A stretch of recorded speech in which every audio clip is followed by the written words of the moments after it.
अस्सलाम वालेकुम, अंसारी किचन में वेलकम बैक है। तो जनाब एक और नई रेसिपी के साथ आज दोबारा आपकी खिदमत में हाजिर हूँ।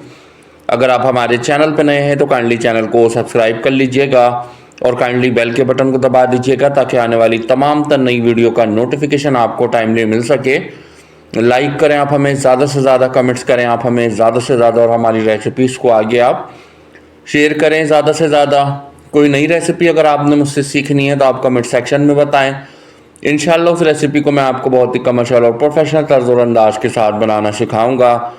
तो जनाब आज की ये रेसिपी बहुत ही उम्दा, बहुत ही लजीज सी बकरीद स्पेशल नमकीन प्याज गोश्त की आज की ये हमारी रेसिपी है। बहुत ही ज़बरदस्त से तर्ज और अंदाज के साथ यहाँ ये रेसिपी आपके सामने बना के पेश करूँगा।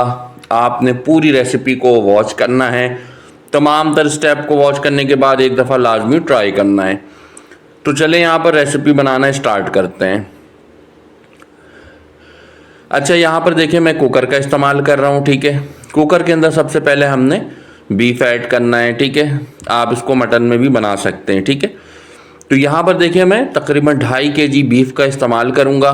और आपने जो प्याज गोश्त के लिए यानी कि नमकीन प्याज गोश्त के लिए जो गोश्त का इंतखाब करना है वो बोनलेस भी लेना है आपने, इसके साथ साथ नली भी लेनी है इसके अंदर, और हड्डी वाला भी लेना और थोड़ा सा ये रोगन वाला हो, ठीक है। जब ये बहुत ही ज़बरदस्त हमारा नमकीन प्याज गोश्त बन के तैयार होगा, ठीक है। तमाम तर गोश्त को यहाँ पर ऐड करने के बाद 3 से 4 चम्मच बहुत ही फ्रेश क्वालिटी का अदरक लहसुन का पेस्ट ऐड करेंगे।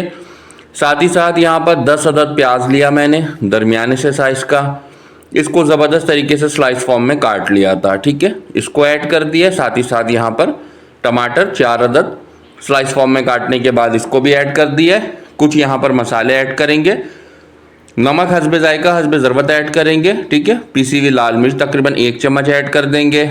इसी के साथ साथ यहाँ पर लौंग ऐड करेंगे 7 से 8 अदद। 15 से 20 दाने यहाँ पर हम साबुत काली मिर्च ऐड करेंगे। 4 दाने बड़ी इलायची यानी कि काली इलायची ऐड कर देंगे। साथ ही साथ दालचीनी का 3 से 4 टुकड़ा यहाँ ज़बरदस्त तरीके से ऐड करेंगे।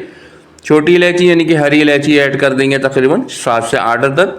2 अदद तेज़पात और साबुत लाल मिर्चें 5 से 6 अदद। इन तमाम तर चीज़ों को ऐड करना है। इसके अंदर ऐड करना है पानी, ठीक है। पानी ऐड करेंगे ज़बरदस्त तरीके से, थोड़ा सा मिक्स करेंगे और इसको तकरीबन हम 35 मिनट के लिए ज़बरदस्त तरीके से गलने के लिए छोड़ेंगे, ठीक है। तो यहाँ पर आप देखें पानी थोड़ा सा कम था तो मज़ीद पानी इसके अंदर हमने थोड़ा सा ऐड किया है। अब इसको यहाँ पर 35 मिनट के लिए ज़बरदस्त सही तरीके से जो है वो गलने के लिए हम छोड़ेंगे। जैसे ये गल जाएगा तो हम इसको किसी भी एक खुले से पतीले के अंदर शिफ्ट कर लेंगे, ठीक है। अच्छा, यहाँ पर आप देखें माशाल्लाह से जैसे ही हमारा ये जो बीफ गला है इसको हमने एक पतीले के अंदर शिफ्ट कर लिया। ज़बरदस्त तरीके से बीफ हमारा जो है वो बिल्कुल गल चुका है, बिल्कुल टेंडर हो चुका है। चूल्हे के फ्लेम को आप बिल्कुल हाई करेंगे और इसकी जस्ट आपने भुनाई करनी है 15 मिनट, ठीक है। 15 से 20 मिनट आपने इसकी ज़बरदस्त तरीके से भुनाई करनी है। कोई ऑयल का कोई घी का इस्तेमाल नहीं करना है। ऑलरेडी हमारे गोश्त के अंदर जो है बहुत ज़्यादा चिकनाई मौजूद है। तो ये आप देखें तकरीबन 17 से 18 मिनट इसकी मैंने ज़बरदस्त तरीके से भुनाई की है। सारा का सारा पानी ड्राई कर लिया है और एक ज़बरदस्त सा फ्लेवर और अरोमा यहाँ पर आना स्टार्ट हो चुका है। इसको कवर करेंगे धीमी सी आंच की और 5 मिनट के लिए छोड़ेंगे। उसके बाद ये आपके सामने इसको मैंने डिश आउट किया है।